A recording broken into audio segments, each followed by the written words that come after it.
কাজ করার পর এইভাবে বর্ডার লাইন দিয়ে দেখবেন, তাহলে আপনার কাজের সৌন্দর্য বহুগুণে বেড়ে যাবে।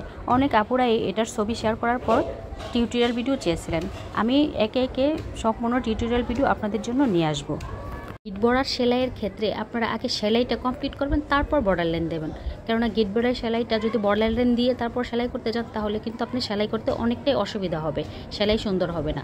সেলাই শেষ করে তারপর আপনারা এই বর্ডার লাইনটা দেওয়ার চেষ্টা করবেন। কাঁথা স্টিচের ক্ষেত্রে আগে বর্ডার লাইনও দিতে পারেন বা কাঁথা স্টিচ দিয়েও দিতে পারেন, ওটা তেমন অসুবিধা ফিল হবে না।